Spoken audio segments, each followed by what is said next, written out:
Never Stop Learning, week 113. I'm going to take a quick look at the generator. It's a new feature available in Photoshop CC 14.1. This was a new feature introduced this week, so I thought I'd take a look at it today and try it out for the first time here.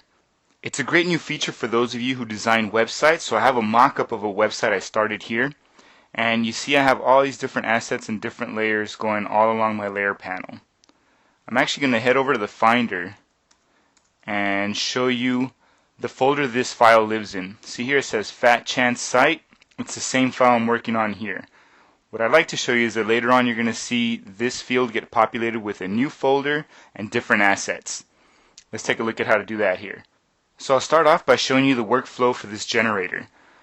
What you'd want to do is if you have different layers here that you're going to export for the web, you could actually just come in here and then change the name, adding a file extension, and it'll save it out for you. So I'm going to hit .jpg for a JPEG and hit enter to accept that. I'll hit Command Tab to head over back to the Finder, and you see nothing's happened yet. Let's see what the problem is. I'll come back to Photoshop, File, and see this generate?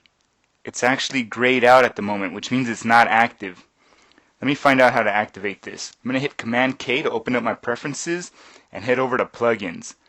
Right here on the top you're going to see this generator section. What you want to do is enable generator. So I'll click on there once and hit OK to accept. I'll head back over here to File and come down here. Now you see generate is ready to go. When I hover over it, I get this additional menu that says image assets. I'll click on that once to activate it, and I'll just show you. When you come back to generate, you see there's a little check mark right here with image assets. That's letting me know that it's going to start to moderate all of the different layers here in my panel. Now that I have the generator activated, let's see what happened in the Finder. I'll hit Command Tab to get there.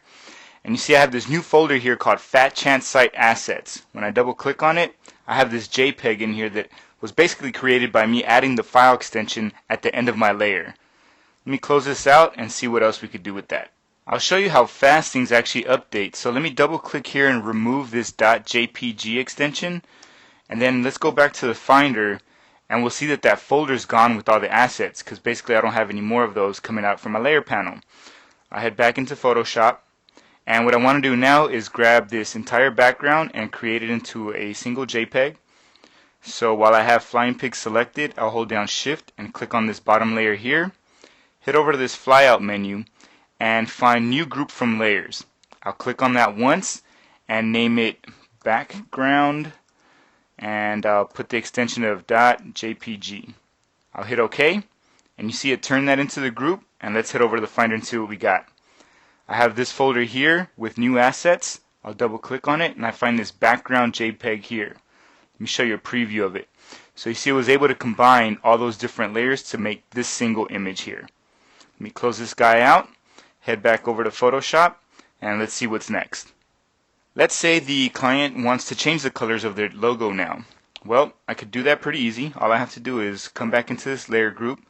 I'll find this Flying Pigs logo that I need to change the color on, and it's a smart object. So I'll double click on it, and it's actually an Illustrator file, so it launches Illustrator for me. And I could come in here and make some edits. So I'll come over to Effects, find Phantasm. It's a plugin available by Astute Graphics, and I'll choose the hue and saturation because I want to colorize it. I'll shift the hue a little bit, add some saturation, make whatever adjustments I need to. I'll hit OK, and once I close this out, it's going to ask me if I want to save the changes. Yes, I do, because that's what's going to update my smart object once I come back into Photoshop. So now that I've updated within the group, I'm going to hit Command Tab to find my Finder, and I'll see this background again. Let me preview this, and you see it's automatically been updated with the color change I asked. I'll close this guy out and head back over to Photoshop. So not only does Generator update my images as I go along, but it'll also remove the old assets. So that way it cuts down on all the clutter for me, which is great. So I have other options available to me instead of just JPEGs. If I come over here at the end of YouTube, I'll just put .png, enter to accept that. For this Twitter one, I'll put .gif, enter that one. For Facebook, just to show you the different variations, I could also do .png24, enter, and this YouTube copy, I could do it as a .png 8. And then I'll hit enter to accept that. Hit Command Tab a couple times to see what happened in the Finder. And you see all of these have been generated, all the different file types that I created.